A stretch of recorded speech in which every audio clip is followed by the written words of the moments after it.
కశ్మీర్లోని పహల్గామ్లో జరిగిన ఉగ్రదాడి పలు కుటుంబాల్లో తీవ్ర విషాదాన్ని నింపింది. పచ్చటి ప్రకృతి అందాలను తిలకించాలని వెళ్లిన తమ ఆత్మీయులు నెత్తుటి ముద్దలుగా మిగలడంతో బాధిత కుటుంబాలు కన్నీరు మున్నీరవుతున్నాయి. ఉగ్రదాడి బాధితుల్లో పలువురు తెలుగు వాళ్లు కూడా ఉన్నారు. కశ్మీర్ ఉగ్రదాడిలో విశాఖవాసి చంద్రమౌళి మృతి చెందినట్లు అధికారులు ధృవీకరించారు. చంద్రమౌళిని పరిగెత్తించి మరీ ఉగ్రవాదులు చంపారు. చంద్రమౌళి ఆయన సతీమణి నాగమణితో పాటు మరో ఇద్దరు దంపతులు విశాఖ నుంచి ఈ నెల 18న కశ్మీర్కు వెళ్లారు. ఇంతలో ఈ దారుణం జరిగింది. చంద్రమౌళి మృతదేహానికి పోస్టుమార్టం పూర్తయింది. చంద్రమౌళి మృతదేహాన్ని ఎయిర్ లిఫ్టింగ్ ద్వారా విశాఖకు తరలిస్తున్నారు.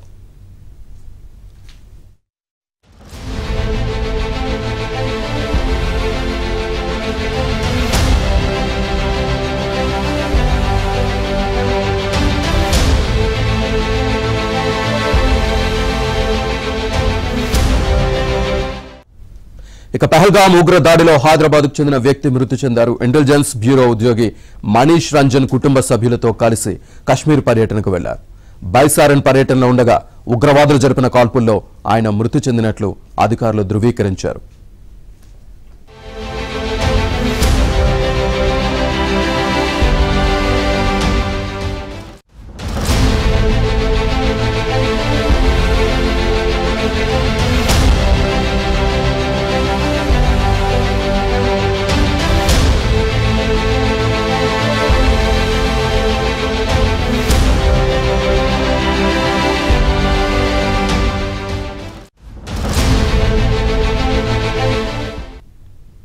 ఇక ఉగ్రదాడికి సంబంధించి సోషల్ మీడియాలో చక్కర్లు కొడుతున్న ఒక ఫోటో హృదయాలను పిండేస్తోంది. తన భర్త మృతదేహం పక్కన ఎలాంటి చలనం లేకుండా కూర్చున్న యువతి ఫోటో కన్నీరు పెట్టిస్తోంది. ఉగ్రదాడిలో నేవీ అధికారి వినయ్ నర్వాల్ మృతి చెందారు. ఆయనకు 5 రోజుల క్రితమే వివాహం జరిగింది. ఏప్రిల్ 16న వివాహం కాగా వినయ్ దంపతులు హనీమూన్ కోసం జమ్మూ కాశ్మీర్కు వెళ్లారు. అంతలోనే ఈ విషాదం జరగడంతో ఆయన మృతదేహం పక్కన భార్య అచేతనంగా కూర్చుండిపోయారు.